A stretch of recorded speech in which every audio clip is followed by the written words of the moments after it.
भावों में हमें मिले इस जन्म को 4 रूप से दुर्लभ बताते हैं। कहाँ हुआ है अपना जन्म?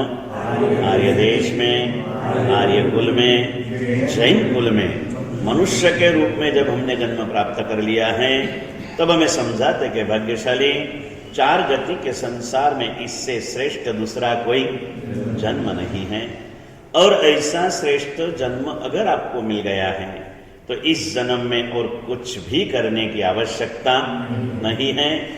एक ही छोटा सा काम आप कर लो, और क्या कर लो? तो समझाते हैं कि जैसा श्रेष्ठ जन्म मुझे मिला है, ऐसे श्रेष्ठ जीवन का अब मुझे निर्माण करना है। ऐसा एक छोटा सा शुभ भाव इस छोटे से हृदय के अंदर में आप जागृत कर दो। और ऐसा एक छोटा सा शुभ भाव अगर इस छोटे से हृदय के अंदर में जागृत हो जाए तो जीवन में बहुत बड़ा परिवर्तन आ सकता है। लेकिन रोज समझा रहा हूं वैसे कि जीवन को श्रेष्ठ बनाने की बातें करना बड़ी आसान है। वास्तव में अगर जीवन को श्रेष्ठ बनाना हो तो उससे भी आसान है। लेकिन अब मुझे मेरे जीवन को श्रेष्ठ बनाना ही है, ऐसा दृढ़ संकल्प करना बहुत मुश्किल है। और संकल्प रहित साधना यानी नींव बिना की इमारत जो देखने में सुंदर हो सकती है, रहने में निश्चित रूप से जोखमी होती है। बाकी संकल्प अगर जो किया जाए तो संकल्प के बल से जानवर भी जिनवर बन सकता है। अद्भुत शक्ति इस संकल्प के अंदर में समाई हुई है। और संकल्प हमें और कुछ भी नहीं करना है, एक ही संकल्प करना है। क्या करना है? जो मैं हूं वो मुझे बनना है। और मैं कौन हूं? इंसान का जन्म पाया, मैं एक इंसान हूं। जैन कुल में जन्म पाया, मैं एक जैन हूं। मुझे इंसान बनना है, मुझे जैन बनना है। बस इतना एक हृदय में भाव आ जाए। ये मंगल प्रेरणा हमें वर्तमान काल में जो प्राप्त हो रही है, वो बोलने वाले अभिदर्शन वल्लभ है। पिछले साल कोई और थे, अगले साल कोई और आएंगे, लेकिन जो भी आ रहे हैं और आपको प्रेरणा दे रहे हैं ना, वो खुद का कुछ भी नहीं कह रहे हैं। तेनम भगवया एवं अख्याय। आज से 2500 और कितने साल पुण्यशाली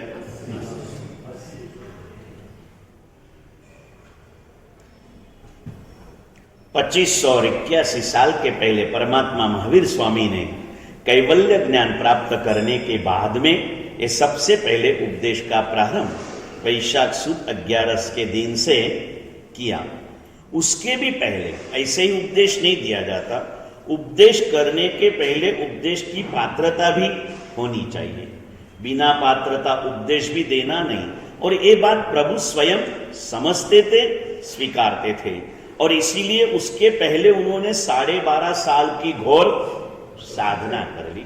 और साधना करने के लिए पता था कि घर में रह के साधना हो सकती, इसीलिए उसके 30 साल पहले, 12 साल पहले उन्होंने क्या किया? घर संसार सब कुछ छोड़ दिया। वो परमात्मा के ग्रह त्याग का रूड़ा राजमहल ने त्यागी, आतो चाल्या रे वैरागी। ये वैरागी प्राप्त करके आज के मंगलकारी दिन परमात्मा महावीर अपने स्वयं के 30 साल के आयु में इस मार्ग के ऊपर पहला कदम आज के मंगल दिन में रखा। कारतक वद दसम, शास्त्रीय रूप से मिक्सर वद दसम, गुजराती परंपरा में कारतक वद दसम आज परमात्मा महावीर के दीक्षा कल्याणक का मंगल अवसर है।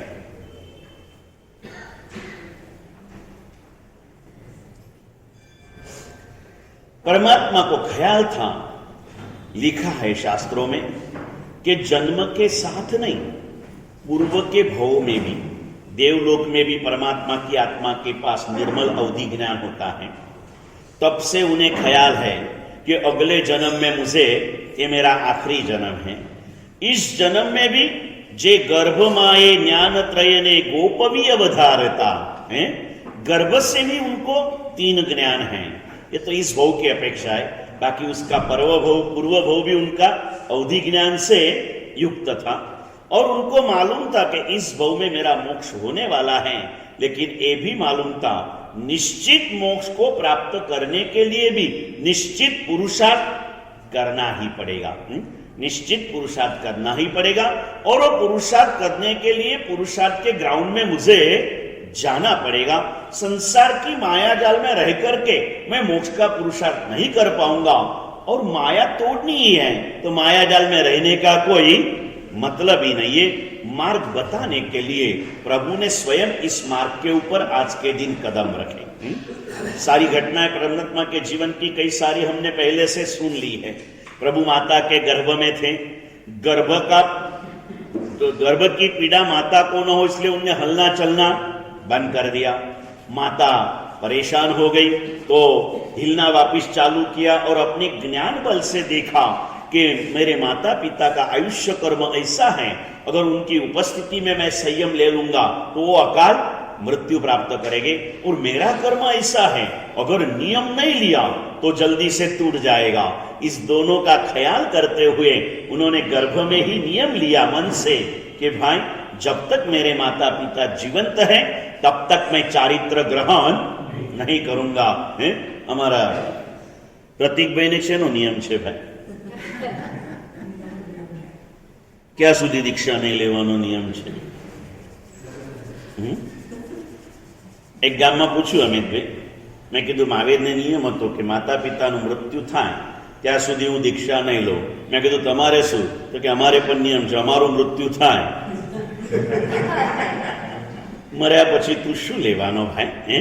जो भी हो सकता है वो इसी 5-25 साल का खेल है पुण्यशाली, इसके आगे पीछे कुछ भी नहीं है। जो मिलेगा यहां मिलेगा। एक बार यहां से चले गए पॉजिटिव थॉट्स में प्रभु के मार्ग की आराधना कर रहे हो, मोक्ष नहीं मिलना निश्चित है, दुर्गति में नहीं जाऊंगा ये मेरा निश्चय है। यहां से देवगति मिलेगी।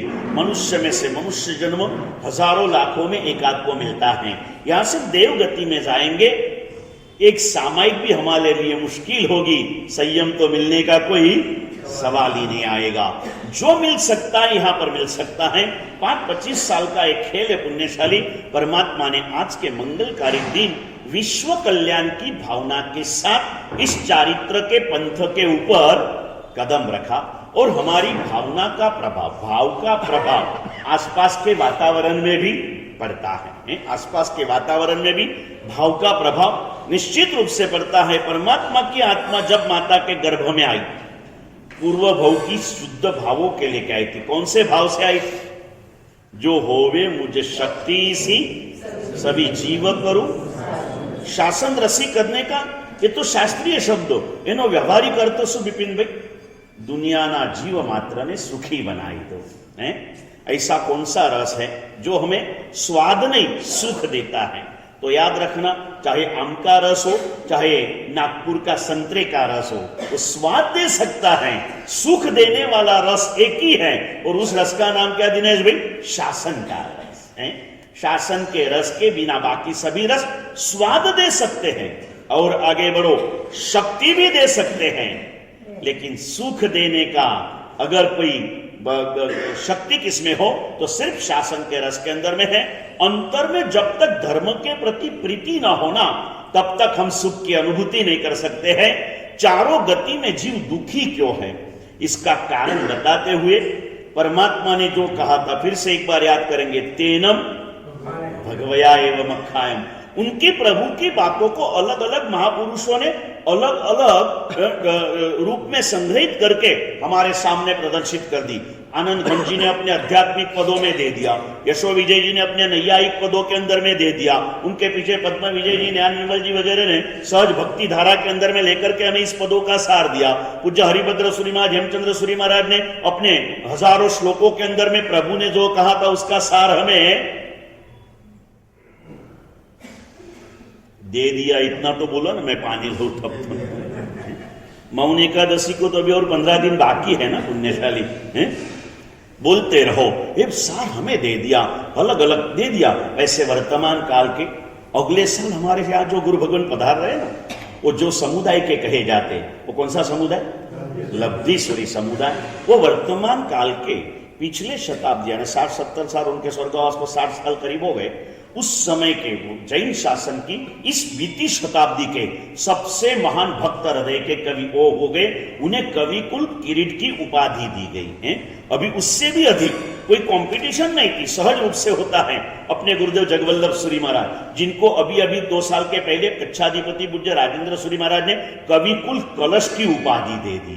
कौन सी उपाधि दे दी? क्योंकि 2000 भक्ति पद, कितने 1500 स्तुतियां आए, प्रार्थनाएं, फिर सज्जाएं वगैरह मिलके 12 से 13 हजार गाथा का ये भक्ति का खजाना खोला। इसके अंदर में पूज्य लब्धिश्वरी महाराज ने अलग अलग पदों के अंदर में 4 गति के संसार में जीव दुखी क्यों है इसका कारण बताते हुए परमात्मा के सामने इस दुख का भी कारण बता दिया और दुख से दूर होने का मार्ग उसकी याचना भी कर ली। बहुत सुंदर शब्द लिखे हैं रामदास पेट के मूलनायक सुमतीनाथ दादा, उनके भक्ति पद के अंदर में उन्होंने शब्द लिखे हैं कि जीव दुखी क्यों हो। अब अपना जी बहुत सुंदर शब्द लिखे कि देवलों के दुखियों ने दुखी पशु जीवन मही, मानव जीवन पन दुख मात्रन वातो ले दी। नरक में तो दुख और दुखी है, सुख दुख का मिश्रण इस 3 गतियों में है ना।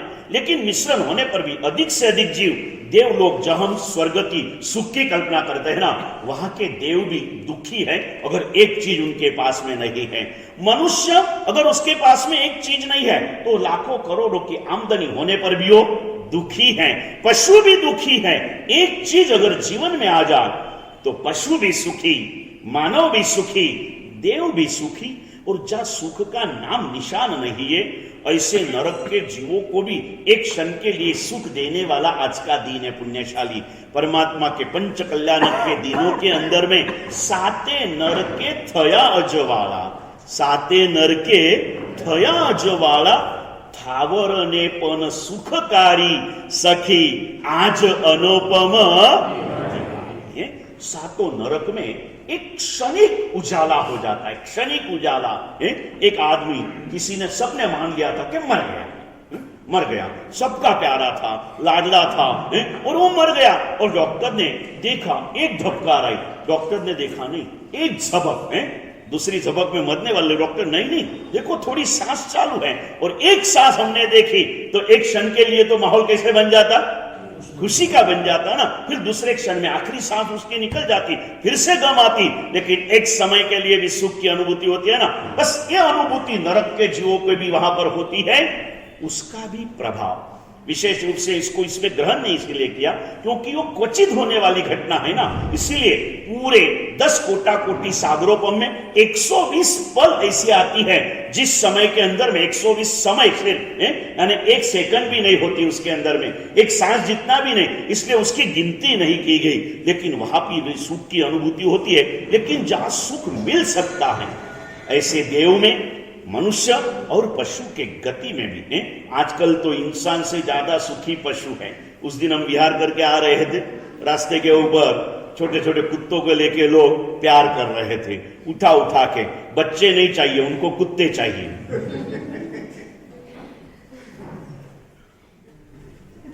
तो वो कुत्ते के लिए भी सुख मिलता है ना पशु गति का, वो भी पूर्व भोगी को ही पुण्याय है। बालकेश्वर जाइए ना विपिन भाई, એટલે પેલા કઈ ટેકરી કહેવાય, ગોવાળા ટેંકથી વાલકેશ્વર જઈએ ને, हिल કહેવાય ને, हाँ हैंगिंग गार्डन वाली हिल है पूरी। वहां जाते हैं ना सुबह सुबह के अंदर में, ये बड़े बड़े सब डायमंड बाजार, शेयर बाजार के किंग वहां पर रहते हैं, बड़े बड़े हाइट्स रहती हैं, व्यायाम नहीं होता, खा पी के शरीर सबका दारा सिंह जैसा बना हुआ रहता है, और पूरे घर में घाटी काम करते, उनका दिन भर का ड्रेस और रात को पहन के सो जाते, और सुबह सुबह हाफ पैंट पहन के निकलते हैं। माँ बाप के साथ नहीं रहने वाले बच्चे, वो सेठ लोग बड़े बड़े क्या करते हैं पुण्यशाली, हाथ में कुत्ते की सांकल के साथ बांध के लेकर के जाते हैं। कुत्ते को इतना प्यार करते हैं, कभी कभी उनके माँ बाप को भी होता होगा कि इसके बजाय मैं कुत्ता होता तो मुझे प्यार मिल जाता। ऐसी दशा के अंदर है वहां पर भी सुख मिल सकता है। मेरा कहने का भाव है पशु गति में भी सुख मिल सकता है, मानव गति में भी सुख मिल सकता है। और देवगति तो सुख की ही मान्यता में हम लोग रहे ना, लेकिन देवगति में भी सुख नहीं होता है, मानव गति में भी सुख नहीं होता है, पशु गति में भी सुख नहीं होता है, और नरक गति में भी सुख मिल सकता है। अगर यहां जो चीज नहीं है वो या तो यहां दुख है और वो चीज नरक में मिल जाए तो नरक में भी सुख है। बहुत सुंदर कारण बताया, दुखी क्यों है जीव। देवलोक में, मनुष्य लोक में, पशु गति में सुख की पूर्ण संभावनाओं के बीच में ये जीव दुखी क्यों है, इसका कारण उन्होंने ही बता दिया है कि देवलोक के दुखियों ने दुखी पशु जीवन मही, मानव जीवन पन दुख मा, विन धर्म आ एने करी। धर्म नहीं किया, धर्म के बिना सब दुखी हो गए, और नरक में धर्म मिल गया तो हमारे रावण का जीव सुखी है, लक्ष्मण का जीव सुखी है, सैनिक का जीव सुखी है, कृष्ण का जीव नरक में भी उनके सुख का कारण धर्म और हमारे दुख का कारण धर्म का अभाव, धर्म की उपेक्षा, ये सब कारण हमारे पास में बड़े हुए। धर्म होना चाहिए, और इस धर्म की स्थापना करने के पहले तीर्थंकर को भी पूर्वज के महापुरुषों ने, पूर्व के तीर्थंकरों ने बताए हुए धर्म की साधना तो करनी ही पड़ती है, इसके बिना चलता। स्थापना बाद में होती है, साधना पहले करना पड़ता है। और इस साधना के पंथ पर अभी दीक्षा के बहुत नए पुराने गीत निकले ना, उसमें आता है, आखरे तो लीधु संयम स्वामी ये स्वयं है। स्वामी परमात्मा तीर्थंकर हो गई, आखिर तो संयम लेना पड़ता है और पड़ता है। आज का मंगलकारी दिन परमात्मा महावीर स्वामी ने अंतिम भाव के अंदर में अपने 30 साल संसार में बिताने के बाद, आत्म कल्याण तो होता ही है, लेकिन आत्म कल्याण से भी अधिक नवलोकांतिक देवों ने आकर के उन्हें विनंती क्या की थी, परमात्मा, आप परमात्मा पद पाने के लिए दीक्षा लो। क्या कहा था निर्मल भाई, क्या कहा? प्रभु तीर्थ प्रवर्ताओ है, यानी विश्व के जीव मात्र के कल्याण के लिए आप धर्म की स्थापना करो, यानी विश्व कल्याण की भावना के साथ प्रभु ने आज के मंगलकारी दिन कितना वर्ष थे आज प्रभु ना दीक्षा ने એટલે મેં કાલે મેસેજ એટલે નતો મુકાયો, 2-4 વાર યાદ આવ્યું કે મેસેજ મૂકું, પણ મેં કીધું કાલે 100 જણાને તો કીધું જ છે। 2593 વર્ષ, 2551 નિર્વાણ વર્ષ, એના 43 વર્ષ પહેલા પ્રભુએ દીક્ષા લીધી। 42.5 વર્ષ કહેવાય ને, એટલે 43 પકડો, એટલે રાઉન્ડ ફિગરમાં 2593 દીક્ષા કલ્યાણક પ્રભુનું આજે છે। મને હતું કે હવે મેસેજ મૂકવાની જરૂર નથી, 100 જણાને તો ખબર પડી જ ગઈ છે, કેમ કે કાલે 50 રૂપિયા લઈને ગયા હતા ને 100 જણા। કેટલા જણાના ગયા હતા 50 રૂપિયા? કાલે હિસાબ લીધો બિપિનભાઈ? 104 જણાના ગયા હતા। એટલે કીધું હવે 100 જણાને મળ્યા છે અને 100 જણા બીજા 100 ને તો કહી જ દેશે, એટલે 50 કાલના આવશે ને 50 નવા આવશે, 100 તો પાછા થઈ જશે। लेकिन इसी प्रमाद दशा के कारण हम लोग संसार में भटकते रहे, संचार गति के संसार में भटकते हुए हमें संसार मिला और धर्म मिला नहीं, ऐसा नहीं है। धर्म मिलने पर भी हमने धर्म मार्ग के प्रति बहुत ही उपेक्षा, साधना कम की है, श्रद्धा कम धारण की है, और उस मार्ग के प्रति उपेक्षा हमने अधिक कर ली है। जहां प्रयत्न के बाद कुछ भी नहीं मिलने वाला है वह हमने पूर्ण पुरुषार्थ किया है, क्योंकि पुण्यपाल राजा के 8 सपनों में एक स्वप्न था कि वर्तमान काल के मानवी उखर भूमि के अंदर में बीजारोपण करेंगे, यानी जहां उगने वाला कुछ नहीं है वहां क्या करेंगे, वो परिश्रम करेंगे। ये होता है, फिर भी कहते रहो, पात्र जीवों को अच्छी प्रेरणा देते हैं ना, तो निश्चित रूप से कुछ बात। देखा आज हमारे सामने ये 2 पुण्यशाली बैठे, प्रतीक और हमारा हर्षद है, 2 बैठे पुण्यशाली, रोज आते। अभी इतने नजदीक आए ना तो थोड़ा ठपका की भाषा में भी उनको कह सकते हैं। आज उनको ठपका दिया है तो आज आकर के, वैसे भी प्रतीक पहले रोज आता था, मैंने कहा गुरुदेव बुरा दुकान છે આ છે, મેં કીધું જો પ્રતીક તું એનો એ છે, દુકાન એની એ છે, જવાબદારી એની એ છે, પહેલા તું રોજ આવતો તો, હવે કેમ નથી આવતો? અને ધ્યાનમાં રાખજે બેટા, તે પણ ચાલે છે ને એ અહીંથી ચાલે છે, એનું पावर हाउस અહીંયા છે, और उस जीव की पात्रता देखो। अभी थोड़ी देर के पहले यहाँ से गया और प्रवचन चालू होने के पहले दोनों यहाँ पर आकर के बैठ गए। हमारे हर जीव में ये पात्रता रही हुई है। शायद हो सकता है आप उन्हें कहते नहीं हो, आप उन्हें कहते नहीं हो, પછી તમે ગુરુદેવ ઘણું કહીએ નથી માનતા, પછી કહીએ ને એમને અભાવ થાય છે, તો એવો અભાવ તમને મારા માટે ઘણો થાય છે, મને તમારા મોઢા પરથી ખબર પડે છે, પણ મારે તમારો અભાવ નથી જોવાનો, મારે તમારો ભાવ જગાડવા માટે જે કરવો પડે એ પુરુષાર્થ કરવાનો। फिजियो वाले आते हैं ना, पेशेंट चिल्लाता है फिर भी वो अपनी ट्रीटमेंट छोड़ता,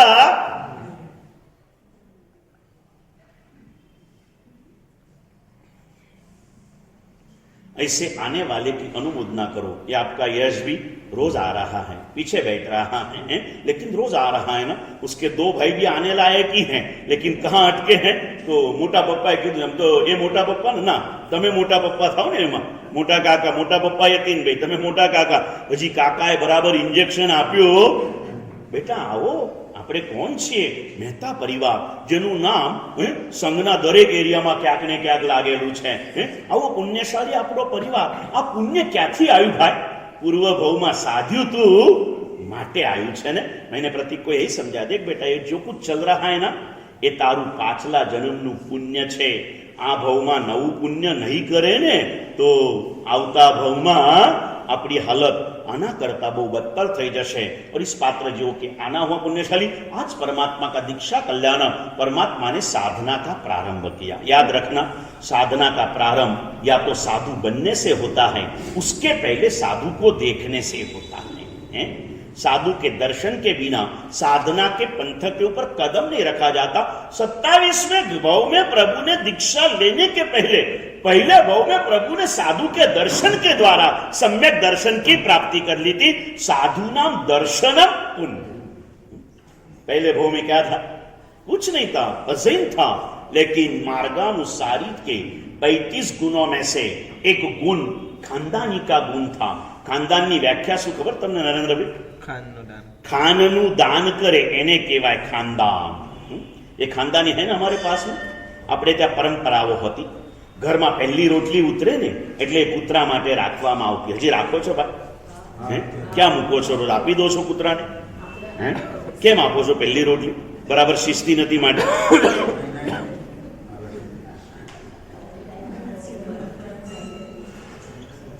પહેલી રોટલી બરાબર ના શીખે ને એટલે આપો છો? ખાનદાન પણ કૂતરાની એક રોટલી આપવાથી માત્ર નહીં ચાલે। આ તો એક સામાન્ય આચાર બતાવે। કઈ સંयोग બીજા ન જ મળે તો कम से कम આટલું તો करजे। पर इससे कैसे चलेगा? हम हमारे पूनमचंद सेठ को याद करें। 7 माल की हवेली के मालिक थे पूनमचंद सेठ, और उन्होंने एक दिन परमात्मा की देशना में परिग्रह भार भर्या प्राणी पामे दुर्गति दुख खानी चेतन चतुर सुनो भाई लोभ दशा तजो दुखदाई। ये बात को सुनकर परिग्रह का परिमान करके हवेली छोड़ दी। एक झुपड़ी जैसे मकान में श्रावक और श्राविका रहने के लिए गए, और आजीविका चलाने के लिए गुजराती में रूनी जे पेली लांबी वाटो आवे ने एने पूनी कहेवाय, એ વેચીને એને પોતાના 2 જણા રોજ કમાય ખાઈ શકે એટલું કમાવાનું। એ રીતે એને નિયમ લઈ લીધો, રોજ 2 જણા ખાઈ શકે એટલું જ કમાવાનું, और 2 जना पण 1 टन खाई सके એટલું કમાવાનું। 2 टाइम खाने का व्यवहारिक कहा था हमारे यहाँ। सब जगह पर एकासना तो साधु साध्वी श्रावक श्राविका चतुर्विध संघ के सभी सभ्यों के लिए एक भक्तम च होयनम।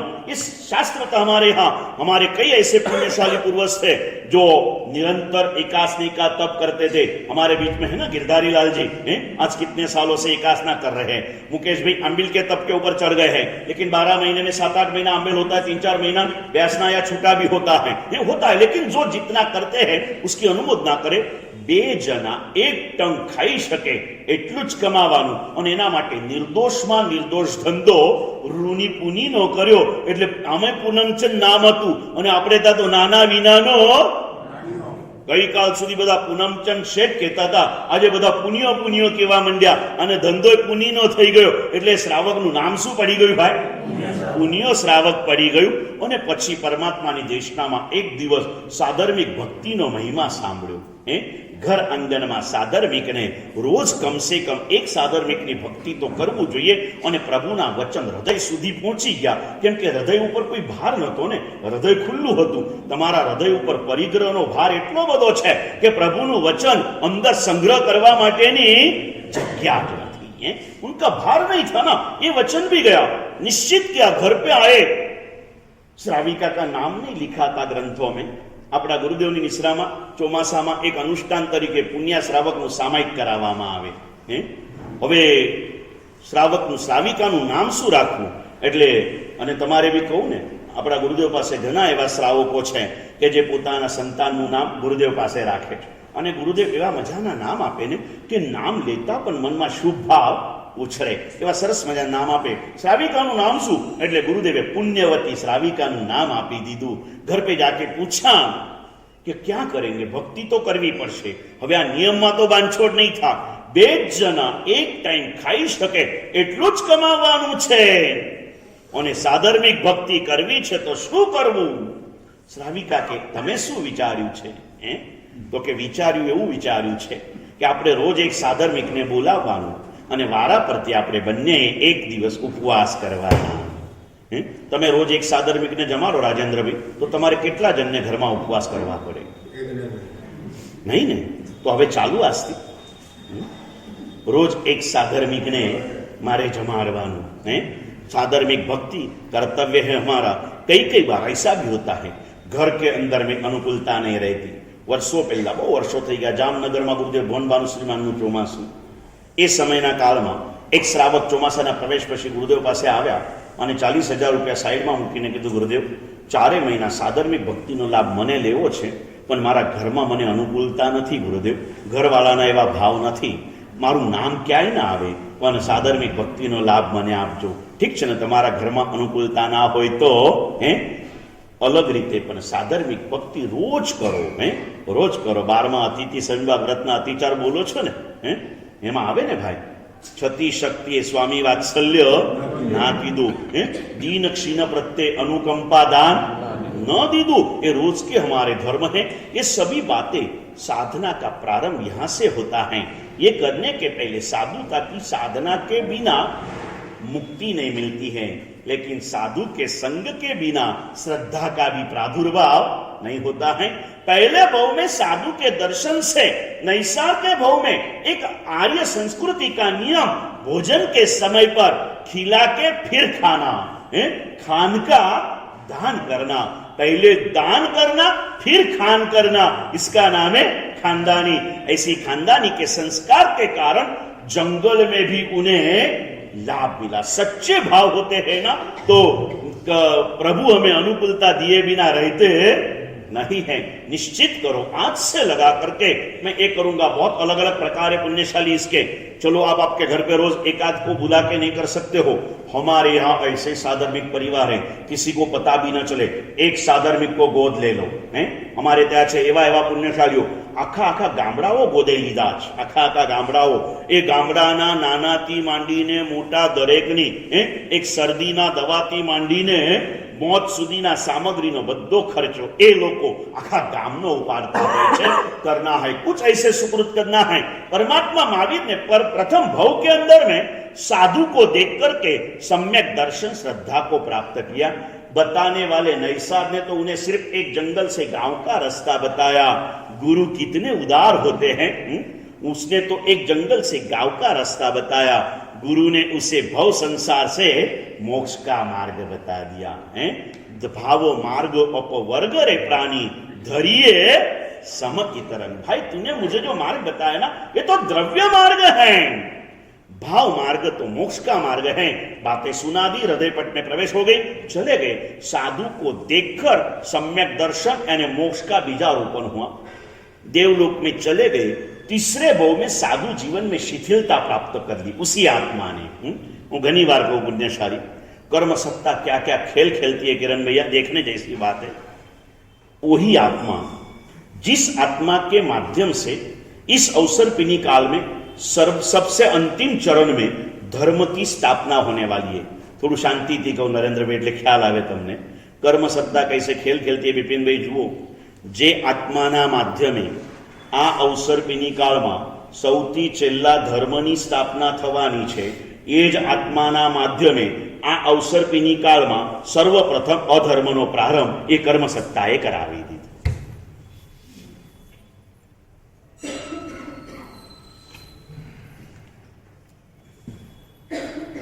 मूल धर्म मार्ग से अलग धर्म की स्थापना किसने की भाई?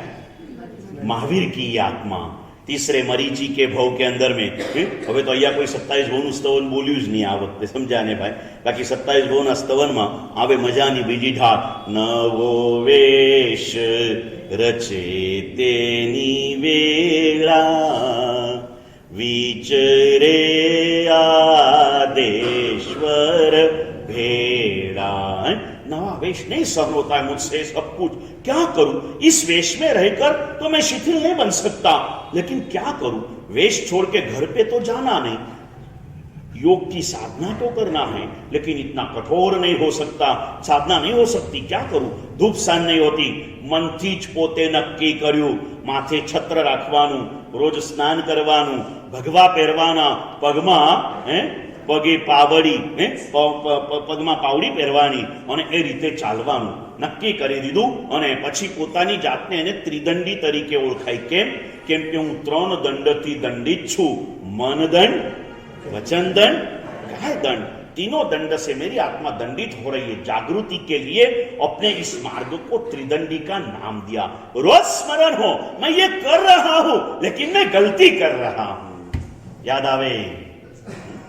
भले भूल थती हो पण हूं भूल करूं छू एनी याद तो रहवी જોઈએ. और इसलिए मैंने आपको आखिरी दिनों में बताया था कि मैं जब आऊंगा तब आपको पाप करने की विधियां बताऊंगा. क्या बताऊंगा? लेकिन पाप करने की विधियां बताना है, जैसे भी समय मिलेगा, मौका मिलेगा, वो भी बताऊंगा. इसमें समझ लो मैं पाप कर रहा हूं. जो भी पाप करते हैं ना, ये करते समय सावधानी रखो. एक छोटा सा सैंपल दिया. ऐसी कई सारे इंस्ट्रक्शन हैं जो हमें पाप करते हुए भी सावध रखते हैं, और सावधानी के कारण पाप करने पर भी पाप हमें लगते हैं, चिपकते नहीं हैं. क्या हुआ भाई? समझ रहे हो ना? पाप हमें लगते हैं लेकिन आत्मा के ऊपर चिपकते नहीं हैं. इस भावधारा में जाना है. इसमें सबसे पहले इतना एक कंडीशन है, ध्यान रखो. पाप करते समय इतना ध्यान रखो, मैं गलती कर रहा हूं. ये संवेदना ध्यान में रखो.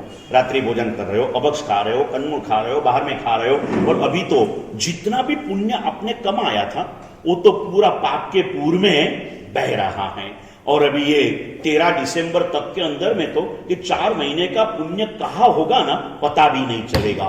पूरे इतवारी संघ का ये पुण्य, हमारे रिसेप्शन, ये कौन सा दांडिया रास, ये सारे कई ऐसे प्रसंग आएंगे जिसके अंदर में पुण्य करीब करीब तो बहुत लोगों के पूर के अंदर में बह भी गए, कोई लोगों के बहेंगे, और कोई ऐसे लोग होंगे, हमारे निर्मल भाई जैसे धर्मात्मा, ऐसे लोगों की टीका कर करके अपना पुण्य धो डालेंगे. हला आटलो मोटो तप कर्यो, आटलू कर्यो ने आटली नहीं समझता. पापी के पाप की निंदा करना वो भी पाप है. ये मेरे प्रभु की प्रेरणा है. पापी के प्रति दीन दुखी ने धर्म विहोना देखी दिल में. और ये बात सुन के निर्मल भाई गुरुदेव आके આપણે નિંદા નથી કરતા, હું દર્દ થાય છે, દર્દ દિલમાં, એટલા માટે કહીએ. દર્દ દિલમાં રાખજે ભાઈ. ગામમાં ઢંઢેરો પીટાવતો, ગામમાં ઢંઢેરો ના પીટાવતો. નહીં તો કઈ દેખો દેખો લલિતભાઈનું નામ સાહેબ કેટલી વાર લે છે, અને લલિતભાઈ તો આવતા જ નથી. કઈ કઈ બહાના કાઢીને પત્રિકામાં છોડી દે છે, રાત્રિ પણ ખાઈ લે છે, અને મારા સાહેબ એમનું નામ લેતા થાકતા જ નથી. तो क्या बताओ आपको, जब तक जो नहीं सुधरेगा तब तक उसका नाम भी लेना तो पड़ेगा ना भाई. डॉक्टर कौन से पेशेंट का ध्यान रखेगा भाई? रखेगा ना. करना है पुण्यशाली, करते रहना.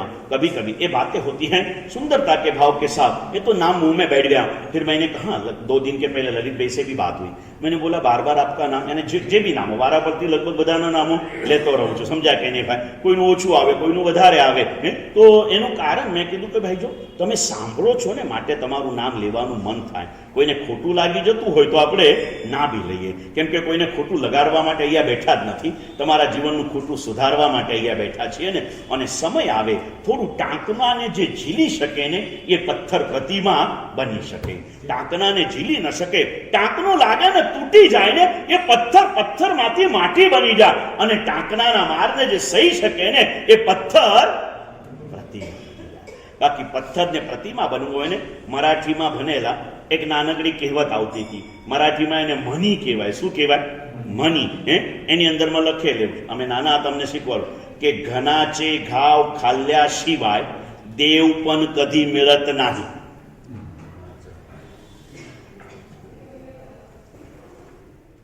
ઘનાચે ઘાવ ખાલ્યા સિવાય દેવ પણ કદી मिलत नहीं. मरे पुण्यशालियों, ये किया तीसरे भाव में परमात्मा फिर से एक बार याद करते कर्म सत्ता क्या क्या खेल खेलती है. और इसी ज्ञानियों ने कहा किसी का वर्तमान देख के उसके भविष्य के प्रति तू कमजोर कल्पना मत कर. काले एनु शू थशे फिकर ना कर. आ तो प्रभुनु शासन छे. बे घड़ी पहला 4 माह हत्या करनारा 2 घड़ी पछी साधु बने छे. 6 महीनामां शुद्ध बनी अने सिद्ध बनी जाय छे. आ प्रभुनु शासन छे. आ प्रभुनु शासन छे. मने जड्यु रे जगतमां उपकारी जिन शासन सहुने सुखकारी. समझा ने भाई? और इसी बात को थोड़े से अलग शब्दों में आजकल बड़े फेमस करीब करीब सभी संगीतकार गाते हैं. और नहीं गाए तो हमारे छोटे महाराज उनको इंजेक्शन देके गाने को लगाते. ओ जिनवर तारु शासन आ जगमा छे महान, एना आधारे मारे तरवो आ संसार. भाव धारा મને એ જ તારશે, ભવ પાર ઉતારશે એવી મુજને શ્રદ્ધા છે. સાચે સાચી શ્રદ્ધા છે, पाके पाए श्रद्धा है. क्या पद लिखे ना, अगर सोच सको न कुछ अधिक सोच सको, ऐसे पदों के ऊपर चिंतन करोगे, अनुप्रेक्षा करोगे ना, तो संसार छोड़ न सको, फिर भी संसार का रस तो आपका टूट जाएगा. नश्वर संबंधो जारे साथ छोड़शे त्यारे ए निश्चय मारो हाथ पकड़शे. समजन देशे, सांत्वन देशे, शुद्धिपन देशे. भूलो जो पड़ीश मने मार्ग बताड़शे, अने ढीलो जो पड़ीश मारू सत्व वधारशे. ये परमात्मा के शासन की गरिमा है पुण्यशाली.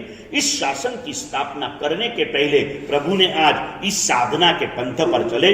पूर्व के तीर्थंकरों ने बताए हुए साधना का पंथ, साधु के दर्शन से श्रद्धा प्राप्त की पहले जीवन भाव में, उसके माध्यम सम्यक दर्शन से गए देवगति में, तीसरे भाव में. याद राखो, इतिहास फक्त मानसोनो लखाय छे, कोई देवोनो इतिहास नहीं लखायो.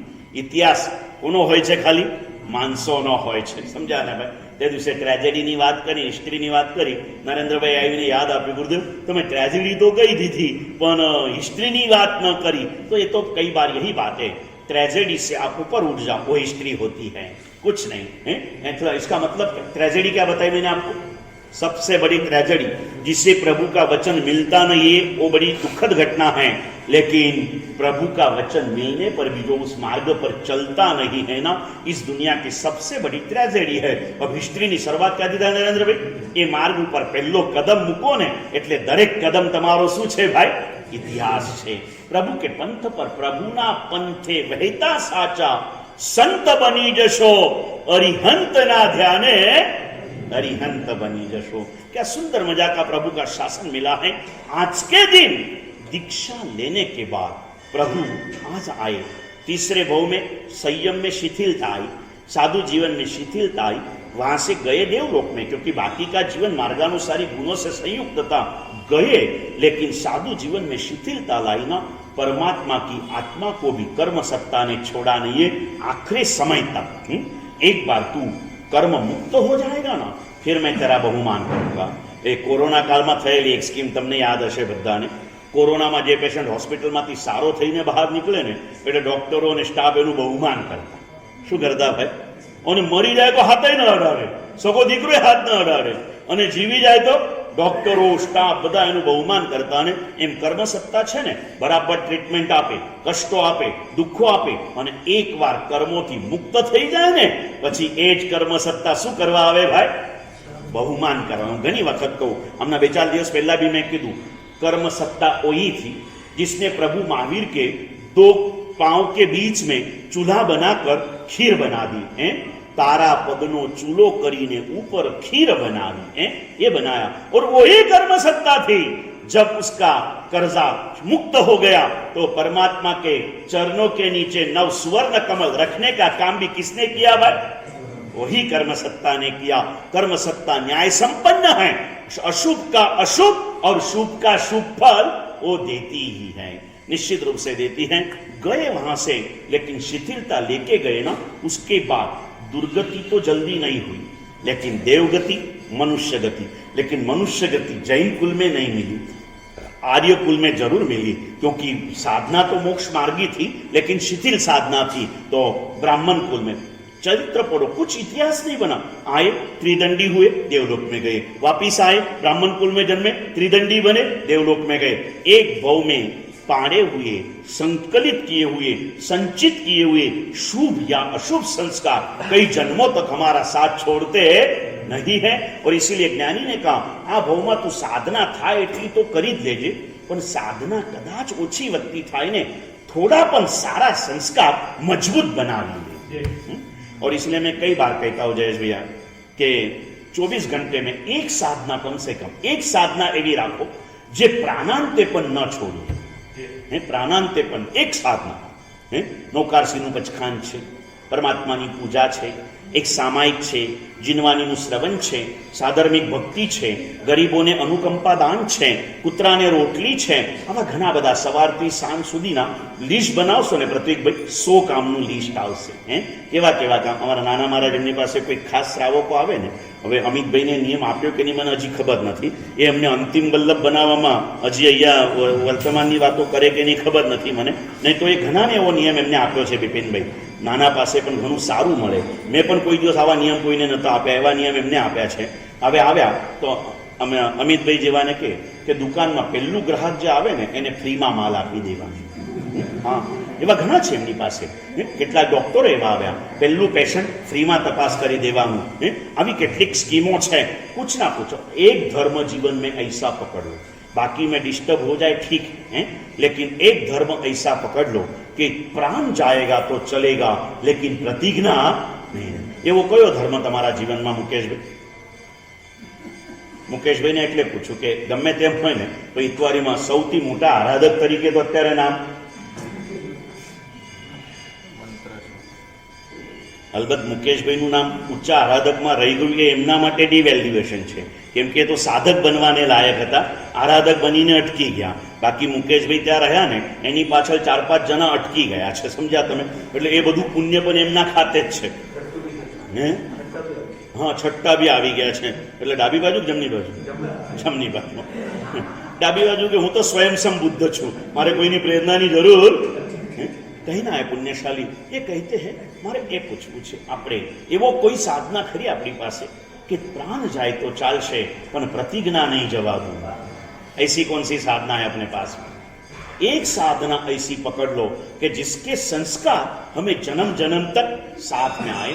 ये कुसंस्कार पड़ गए शिथिलता के, उसके कारण हर भाव में दूसरी कोई खराबी नहीं थी, कोई कर्मों का आकर्षण नहीं था, कोई ऐसे भोगों का आकर्षण नहीं था।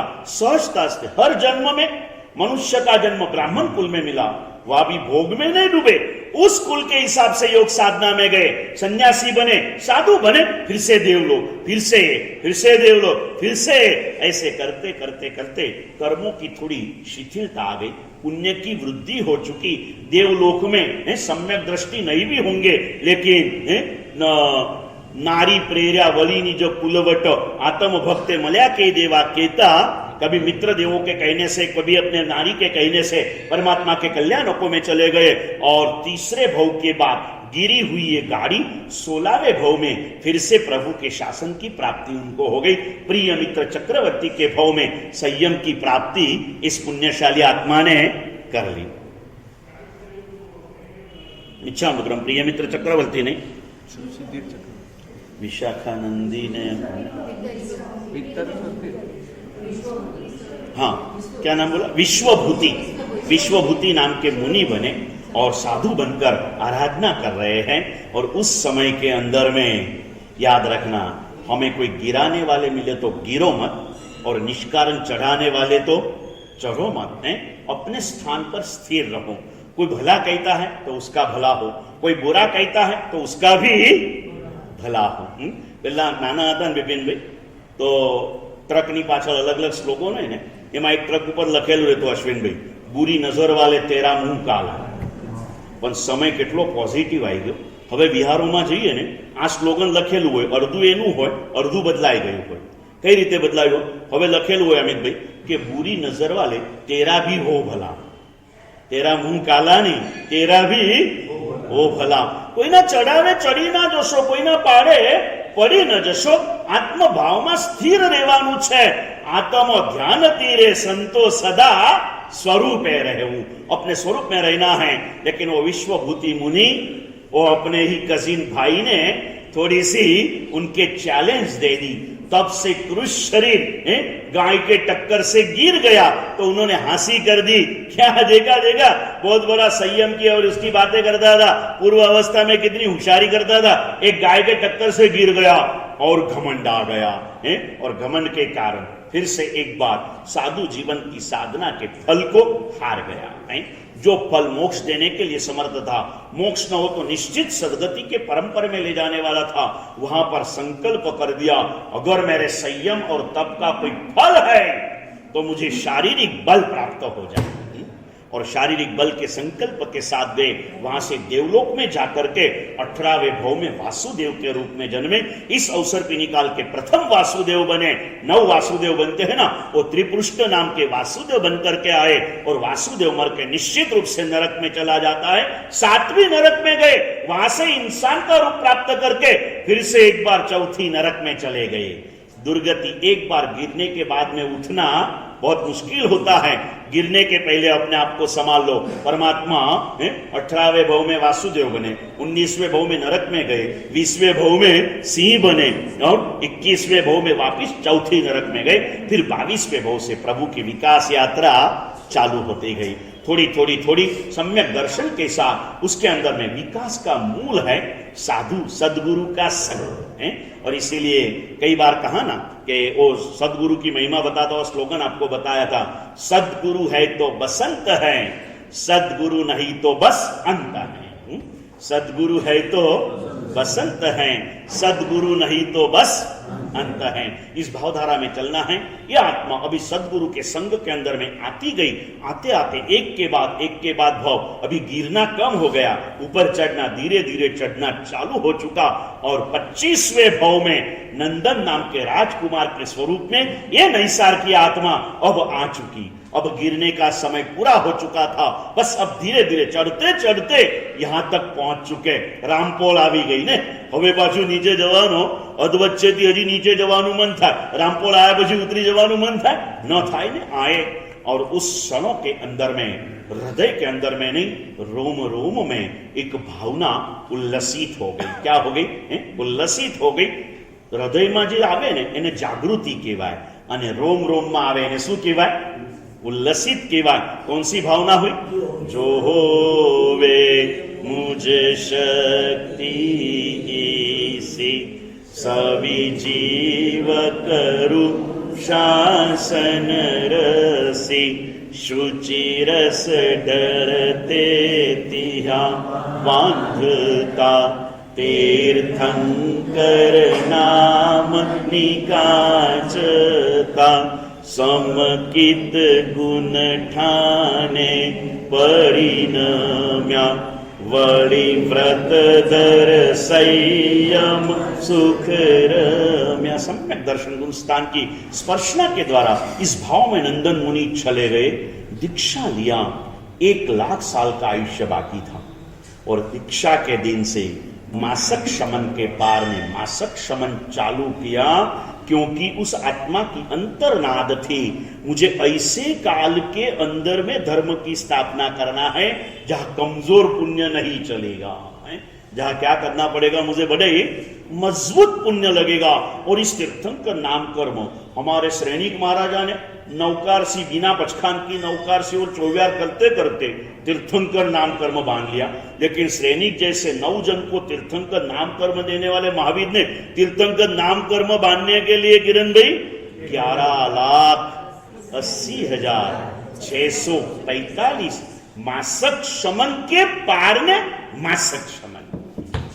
और मासक शमन के पारने का कोई महोत्सव नहीं था, कोई उत्सव नहीं था. और पानी भी पारना गिना जाता था. मूंग का पानी नहीं, सादा पानी. वो भी पारना, बाकी सब निर्जल उपवास होते थे, वो साधना थी। घना गुरुदेव 24 માસમાં 11 લાખ 80,000, હા ભૈયા 24 બધો મારાથી ન થાય, કાંઈ વાંધો નહીં, 11,80,645 24 માસકમન કરે કે ન કરે, 36,000 દિવસના 24 તો કર।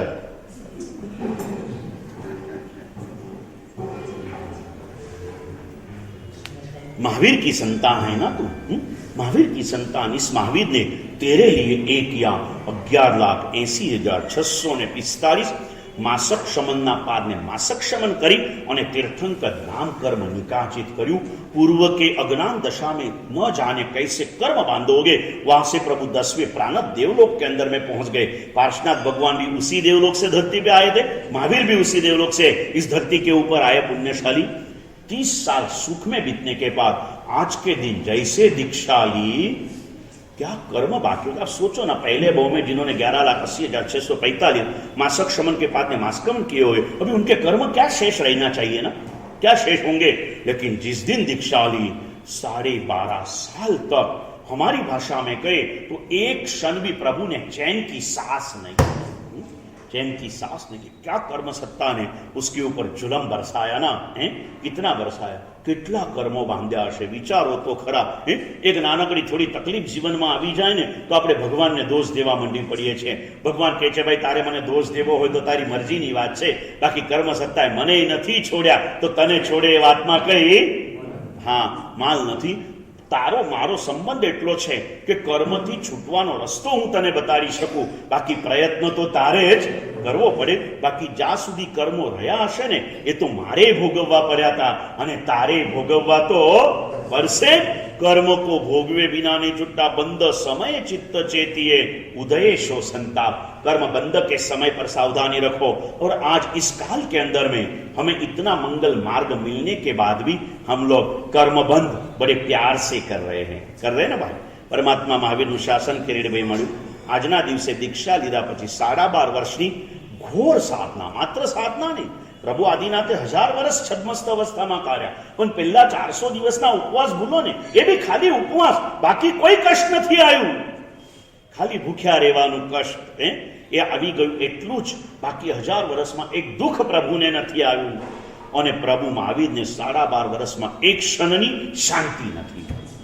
इतने घोर कष्टों को सहकर प्रभु ने शासन की स्थापना कर ली। पुण्यशाली एक कष्टों की बात जब आती है, इस साधना का प्रारंभ प्रभु ने आज के दिन किया, हम भी करेंगे ना। प्रभु ने आज के दिन संयम लिया। मैं कई बार कहता हूं, जब उपदान इस बार नहीं हुआ, प्रेरणा भी हुई, थोड़ा पुरुषार्थ भी हुआ, फिर हम बीमार पड़ने के बाद में हम स्वयं पुरुषार्थ उसको हमने बाजू में रख दिया कि भाई क्योंकि उपदान बोला तो हमारी 24 घंटे की ड्यूटी होती है, एक काम नहीं हुआ तो चलता है, लेकिन जो करना तो उसे संपूर्ण रूप से करना चाहिए। फिर हमने भी उस चीज की प्रेरणाएं बंद कर दी पुण्यशाली। लेकिन उपदान जब होता है ना, उपदान के प्रवचन का मेरा एक केंद्र बिंदु होता है, उसमें अंदर मैं कहता हूं कि देखिए भाई उपदान में आए हो ना, ये श्रावक जीवन की दीक्षा है। उपदान मतलब क्या है? श्रावक जीवन की दीक्षा। और उस समय का एक छोटा सा ब्रीद वाक्य जिसे कहते हैं बीज वाक्य, उस समय मैं कहता हूं कि हो सके तो संयम जीवन में आ जाना, न हो सके तब तक जीवन में संयम ला ले। न हो सके तो नहीं, न हो सके बेमा शू फरक बिपिन भाई? न हो सके तो અને ન हो सके तब तक बेमा फरक शू? राजेंद्र भाई बोलो। न हो सके तो नो मतलब है कि हवे थवानुं ज नथी, અને ન हो सके तब तक मतलब આજે ભલે થયું નથી પણ કાલે થઈ શકે એમ છે। तब तक जीवन में संयम ला लेना। આજે નક્કી કરીએ કે પ્રભુના સંયમ ગ્રહણના દિવસે હું સંયમના પંથે જઉં તો બહુ મજાનું છે, પણ ન જઈ શકું ત્યાં સુધી મારે મારા જીવનમાં તો સંયમ लावी ज लेवो छे। संयम जीवन में जाना मतलब साधु बनना, और जीवन में संयम लाना मतलब श्रावक बनना। इस श्रावक जीवन की बातें 3 दिन से 4 दिन से मैं आपके पास कर रहा हूं। अभी जो भी 2-4 दिन मेरे पास बचे हैं, उस दिनों में यही बात मुझे करना है। और महावीर ने कहा, वो सुधर्मा स्वामी ने आगे बढ़ाया, उसके बाद जम्बू स्वामी के लगाकर गुरुदेव जगवल्लभ सूर्य और हर्षवल्लभ सूर्य ने इसी बातों को आगे बढ़ाया। और आज दर्शन वल्लभ जो कह रहे हैं, इसी बात को नम्र वल्लभ क्या करेंगे भाई? आगे बढ़ाएंगे। पुण्यशाली इसी भावनाओं में चलना है, कहीं रुकना नहीं है, आगे बढ़ते रहना है। जो आ रहे हो इससे भी अधिक उल्लास के साथ आपको पधारना है। समझ गए ना पुण्यशाली? निश्चित रूप से आपको आना है, इसी मार्ग पर चलना है। आज संकल्प करना है, प्रभु आज के दिन तूने संयम ले लिया, तू संयम जीवन में तूने प्रवेश कर लिया। प्रभु जब तक मैं संयम जीवन में प्रवेश प्राप्त न करूं तब तक मैं मेरे जीवन में संयम का पालन करूं। ने जीवन में संयम આટલું તો ફાવે ને પ્રતીકભાઈ? જીવનમાં સંયમ લાવવાનું છે। સંયમ જીવનમાં પ્રવેશ કરવા જ માટેનો જ આ જન્મ મળ્યો છે। આના સિવાય આ જન્મની કોઈ વિશેષ મહત્તા નથી। માનવ જીવનનો એક જ સાર, સંયમ વિના નહીં ઉદ્ધાર। જીવનમાં સંયમ જીવનમાં આપણે જવાનું છે।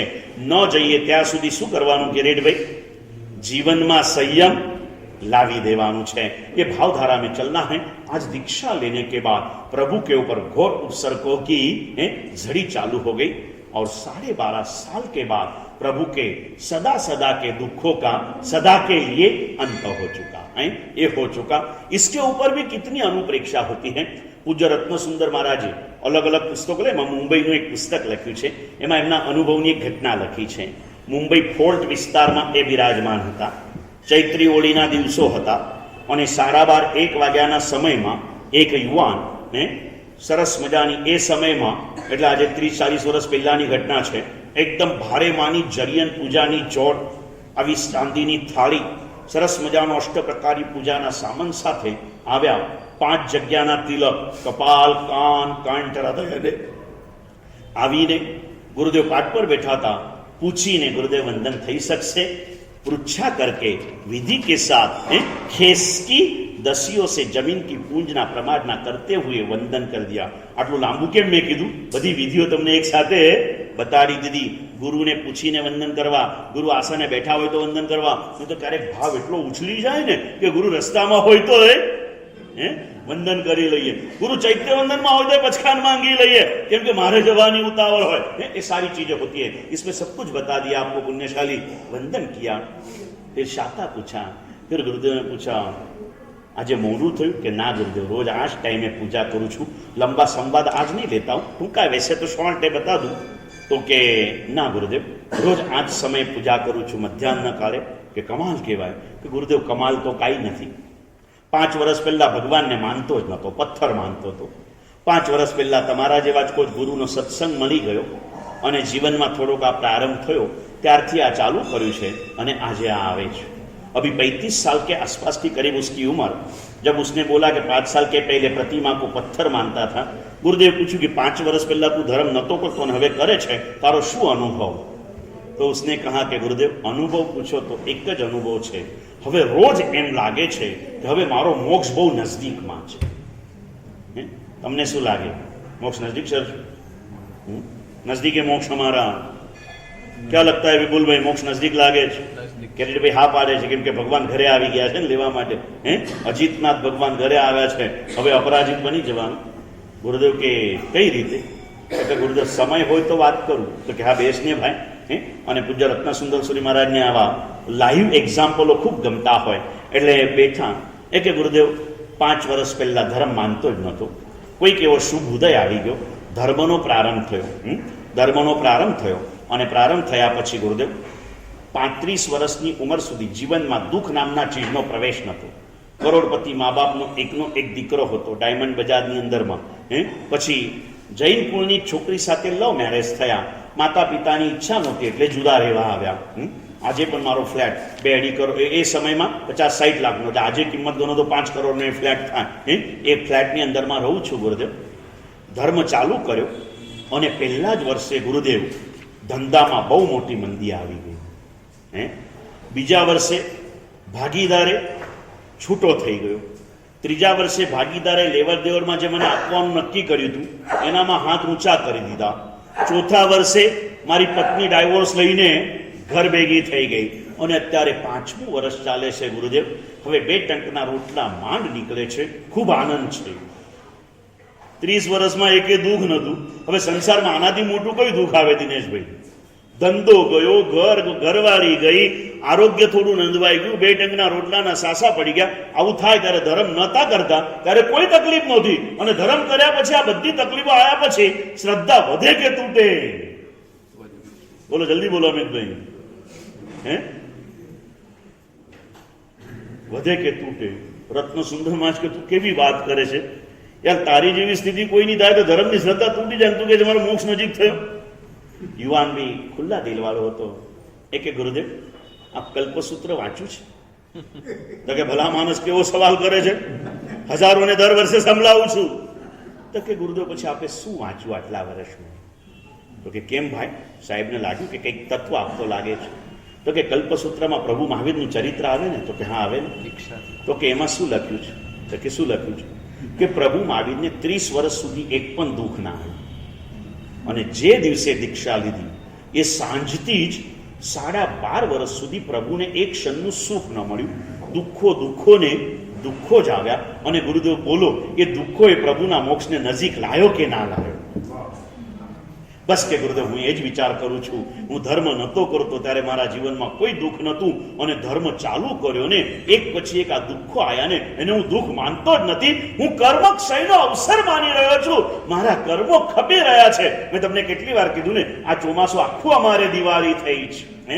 આ ચોમાસું, અને હજી અમારી દિવાળી તો ચાલુ જ છે. સમજ્યા ને ભાઈ? હજી દિવાળી ચાલુ છે. તો આ રીતે જો આવેલા અવસરને 2 રીતે વિચારાય રોહિતભાઈ. કર્મનો ઉદય પણ માનીએ, વાત સાચી છે, પણ એમાં નેગેટિવ થોટ્સ આવે.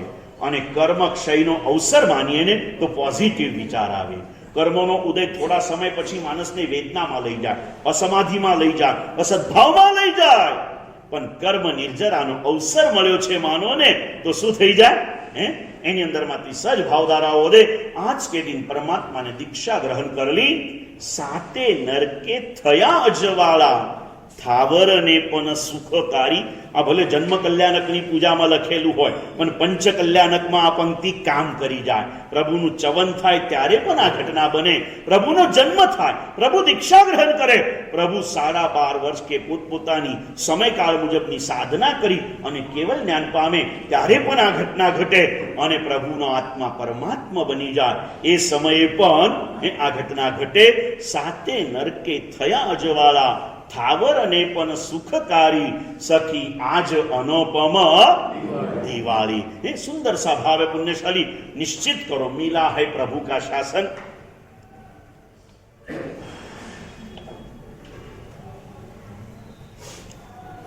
प्रभु का शासन मतलब जन्म जन्म के कर्मों की निर्जरा करने का एक सुंदर सा अवसर हमें मिला है. लेकिन आज आखिरी बात कह करके रुकूंगा. आज परमात्मा का दीक्षा कल्याण, कितनी उपेक्षा हमारे पास में चलती है. जो नहीं आए उनकी बात जाने दो, जो आए थे उनको कहा था कि आज परमात्माનું दीक्षा कल्याण છે, મહાવીર સ્વામીના અભિષેક કરવા છે, જરૂર પધારજો. પણ એ જ રોજના 15-20 જણા સિવાય કોઈને પ્રભુ પ્રત્યેની ભક્તિ જ ન જાગીને મને તો એમ હતું કે આજે આખો દેરાસર ભરાઈ જશે. પણ ના, એ ત્યાંના ત્યાં એટલા ને એટલા કેમ ના આવ્યા? કદાચ મારા પછી તમને કોકનું આમંત્રણ આવ્યું હોય કે કાલે સવારે 6 વાગે મારા છોકરાનું નક્કી કરવા માટે જવાનું છે અને તમારે આવવું પડશે, તો તમે જાઓ કે ન જાઓ? જાઓ કે ન જાઓ? સંસારના વ્યવહારો બધા સાચું. આગળ વધીને વાત કરું નિર્મલભાઈ, લોકો ધર્મ પણ સંસારના व्यवहारથી કરે છે. संसार व्यवहार थी बनी हुई घटना को आपको एक पुण्यशाली को रोज घर पे जाके बोलते, तब हम गोचरी जाते थे, भागशाली उपाश्रय में आओ, उपाश्रय में आओ. वो कुछ जवाब नहीं देते, आविश शायद कभी बोलते लेकिन कभी नहीं आते. अचानक एक दिन वो उपाश्रय में आए. संडे का दिन था, बंबई की घटना है. और फिर आए तो ऊपर वंदन करने को आए. मैं कहूँ भागशाली आज अचानक કે સાહેબ શું કરું, વેવાઈનું પૂજન હતું એટલે આવ્યા. મેં કીધું શું વાત, તારા વેવાઈનું પૂજન? તારા વેવાઈ ક્યારથી ભગવાન થઈ ગયા? વેવાઈનું પૂજન હોય કે વેવાઈ તરફથી પૂજન હોય? પણ તમે સિદ્ધ ચક્ર પૂજનમાં આવો કે વેવાઈના પૂજનમાં આવો? કોના પૂજનમાં આવો તમે?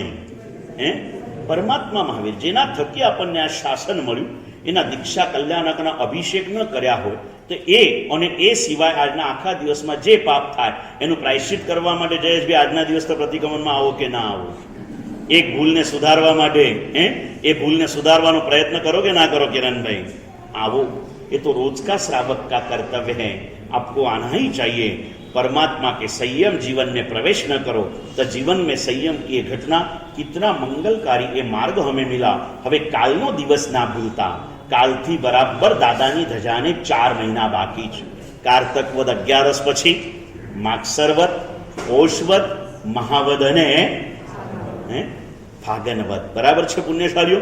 અને ભૂલતા નહીં, જરૂરથી કાલનો દિવસ દાદાના ફરીથી એકવાર કંઈ કરીએ કે ન કરીએ, પણ મહિલા મંડળને અનુકૂળતા હોય તો કાલે એક મુનિ સુરત સ્વામીની પંચકલ્યાણક પૂજા બનાવી લે, સમજ્યા કે નહીં ભાઈ? આવું કંઈક ને કંઈક તમને ભાવ થવો જોઈએ, લાભ મારા દાદાનો આજનો આ નજીકનો દિવસ છે, હું કરું, તમને શું કહું, જેટલો મોટો માણસ હોય ને એના પ્રસંગો પણ એ રીતે ઉજવાય। હમણાં પેલા આકાશ અંબાણીના લગ્ન થયા, પ્રી વેડિંગ કેટલા બધા ફંક્શન થઈ ગયા હતા ભાઈ। તો આકાશ અંબાણી કરતા મુનિ સુરત સ્વામી નાના કે મોટા? અને આકાશ અંબાણીમાં તમે રિલાયન્સના કોઈક રીતે એજન્ટ છો અને તમને જો 4 ફંક્શનોમાં આમંત્રણ આવ્યું હોય તો તમે ગયા હોત કે ના ગયા હોત? એક કલ્પના કરો, તમે એજન્ટ છો, તમને આમંત્રણ આવ્યું છે, એક લંડનમાં છે, એક સિંગાપોરમાં છે, એક એન્ટવર્પમાં છે અને એક ન્યુયોર્કમાં છે। 4 ફંક્શનના આમંત્રણ તમારી પાસે આવી ગયા છે અને એક ફંક્શનમાં જાઓ, આવવા જવાનું ભાડું તો તમારે જ ખર્ચવાનું છે, અને એક ફંક્શનમાં જાઓ એટલે 8 દાડા તમારા બગડે એમ છે, તમે જાઓ કે ન જાઓ? તો અંબાણીનું રિલાયન્સ ચડે કે મહાવીરનું શાસન ચડે? શેની મહત્તા તમારા હૃદયની અંદરમાં? તમારા હૃદયમાં મહત્તા કોની? પ્રભુ મહાવીર પ્રત્યેની આ ઉપેક્ષા શા માટે? અત્યાર સુધી કદાચ આટલા વર્ષોમાં ખ્યાલ જ નહોતું આવ્યું કે કારતક વદ દસમ મારા પ્રભુનું દીક્ષા કલ્યાણક છે, કેમ કે લગભગ મોટા ભાગના ગુરુ ભગવંતો પૂનમ પછી નીકળી જતા હશે, આ દિવસે રહેતા બી નહીં હોય। મારે हाँ पहली बार हुआ, गलती हुई कि अच्छा हुआ? हाँ, मूलचंद जी पूરું કીધું, गलती भी कभी कभी अच्छे के लिए हो जाती है। बनी सके ने भाई, बने बने जे થાય તે बताया आपको, क्यों नहीं आए आप, क्यों नहीं है? इतनी उपेक्षा प्रभु के शासन के प्रति हमारे हृदय में क्यों है? ऐसा अगर कुछ बहुत सारे मैंने रोहित भाई बात करी, અમારા ભદ્રાવતી ટ્રસ્ટમાં નિયમ છે, કોઈ પણ ટ્રસ્ટી સળંગ 3 મિટિંગમાં ના આવે ને એટલે કોઈ પણ જાતના ઠરાવ વિના એ પદ ઉપરથી નીકળી જાય। હવે આપણે બી આવું કંઈક કરીએ કે પરમાત્માના 5 કલ્યાણકમાં જે હાજરી ના આપે એ પ્રભુના શાસનથી બહાર થઈ જાય। હવે એ લાંબી વાતોને છોડી આપણે એટલું નક્કી કરીએ કે દાદાની 50મી ધજાના 50 દિવસના મહોત્સવના દરેક કાર્યક્રમમાં જે હાજર ન રહે, સવારથી સાંજ સુધી અલગ, તમારો બિઝનેસનો ટાઈમ આખો ફ્રી રાખ્યો છે, સવારે રોજ દાદાની ધજા લઈ જવાની છે, વાસ્તે ગાસ્તે દાદાની ધજા સાથે જવાનું છે, ત્યાં જવાનું છે, કાં નૌકારસી વાપરીને જવાનું છે, કાં તો ત્યાંથી આયા પછી નૌકારસી કરવાની છે, આ બધું કીધું હોય એટલે બધા તૈયારી કરે અને બિપિનભાઈ કઈ જાહેરાત જ ન કરે, નૌકારસી તો કરવાની, અહીંયા થાય તો અહીંયા કરવાની, નહીં તો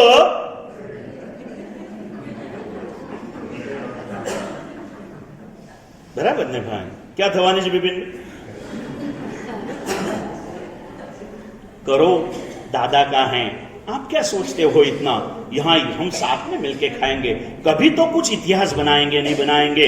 हमारे यहाँ पर शायद नहीं है, त्रिस्तुतिक संघ वाले यहाँ पर हमारे यहाँ शायद नहीं है कोई, थराद नामनी नगरी છે, ત્યાં આબુ સંઘવી રહેતા અને એ સમયકાળમાં થરાદમાં 360 દિવસના સ્વામી વાત્સલ્યો કાયમ માટે ચાલતા।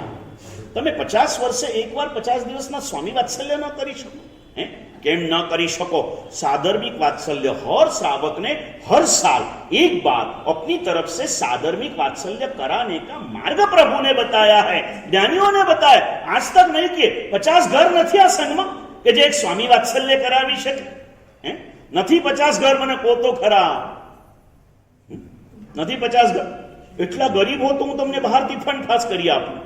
અમે દેવા ભાવ હવે આવી જવાના છે, देवा भाव ने को तुम्हाला आम्ही निवडून दिलं एवढं तुम्ही द्या, करशो? હું તો નોકારસી કહું, તમારે કેવું છે સાહેબ, નોકારસી શું કરાવો, અમે તો 50 દિવસ સ્વામી વાત્સલ્ય કરાઈશું, ભાવ કે સાથ કરો, ક્યો નહીં કરતે હો. અને આ ભાઈઓને ભાવ ન જાગે તો બહેનોને કહું, ખવડાવવાનો તમારો અધિકાર છે અને કાંઈ કરવાનું નથી.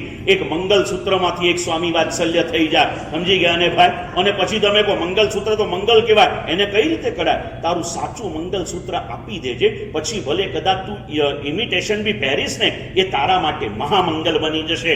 એક સાધર્મિક વાત્સલ્યનું પુણ્ય, અને તારા પતિની તાકાત નથી તને મંગલસૂત્ર વગર રાખી શકે. સમજ્યા ને ભાઈ? તું વેચીને કરી દેજે, એ કરી જ લેશે. આવું કીધા પછી કદાચ બેઠા બેઠા અમિતભાઈને એમ થાય કે સાહેબ એટલું બધું કહેવાની જરૂર નથી, અમને બી ભાવ છે, અમે બી કરી લઈશું. સમજ્યા ને? કઈ વેચવાનું જરૂર નથી. અને એક શ્રાવક અહીંયા બેઠો હોય કરોડપતિ, અને એની ઘરવાળીને મંગલસૂત્ર વેચીને જો સ્વામી વાત્સલ્ય કરાવવું પડે, જસ્ટ મોટાનું જ નામ લઈને કહું, બિપિનભાઈ બેઠા હોય અને બિપિનભાઈ આખું સ્વામી વાત્સલ્ય ન કરાવે અને રેણુકાબેન મંગલસૂત્ર વેચીને સ્વામી વાત્સલ્ય કરાવે, ધીમેથી બોલું, આનામાં નહીં જાય, તમને કહી દઉં કે મંગલસૂત્ર નથી વેચતા, બિપિનભાઈની ઇજ્જત વેચે છે. સમજાને તમે ભાઈ? કેમ ના કરો? કરો પુણ્યશાળી. આમાં નથી ગયું, ચિંતા ના કરતા.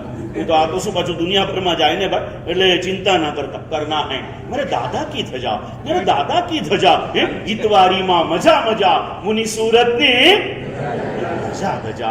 कितना सुंदर है भाव है पुण्यशाली. इस भाव धाराओं में चलना है, चढ़ना है.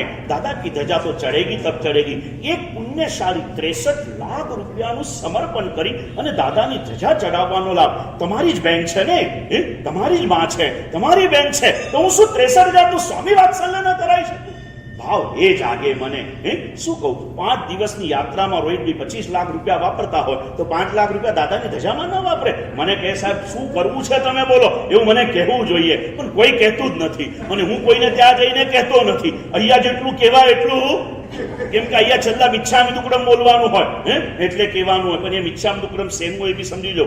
પરમાત્મા કી વાણી કે વિરુદ્ધ કુછ કહા હો તો મિચ્છામી દુક્કડમ. તમને બે હંભળાવી દીધાના કઈ મિચ્છામી દુક્કડમ ના હોય, કેમ કે તમને હંભળાયા વગર તમે જાગો એવા બી નથી. મારે તમને હંભળાવવાનું હોય. શું થયું? એના માટે તો આઈને બેસું છું અહીંયા. કરીએ પુણ્યશાલી, કરીએ. આયા હે અવસર, મોકા આયા હે, એ નિશ્ચિત રૂપ સે કરો.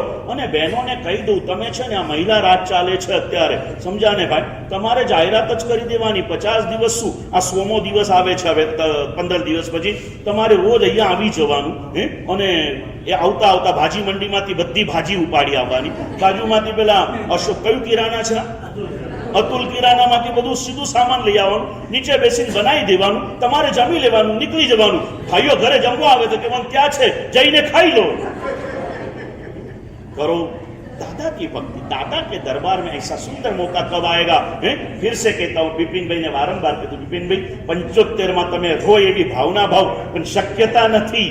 અને શા માટે રહીએ? કમજોર શરીરે રહેવા કરતા મજબૂત શરીર લેવા માટે ક્યાંક સુંદર સાધના वाला पंथ ની અંદરમાં ચાલ્યા જઈએ. आया है अवसर, आज परमात्मा महावीर का दिन. कोई आए ना आए, हमने तो अच्छे से भक्ति किया, हमने शतरस तो दिल से गाया. उसके बाद में नहीं आता हमको गाना, कौन हमारे दिल में भक्ति है ना, हमने भगवान महावीर का छोटा सा गीत भी गा लिया. जो 5-15 लोग थे ना और दूसरा कोई आवाज नहीं था, तो उनकी आवाज भी हमको सुनने को मिली, हमने गाया. अभी भी एक महावीर का छोटा सा भजन में आपको मैं बुलाऊंगा, आपको गाना है पुण्यशाली. इसके बाद में अलग होंगे, कई बातें आगे भी बताऊंगा पुण्यशाली. परमात्मा की बातें को हार्दिक भावों से क्षमा याचना. मंत्रम संसार सारा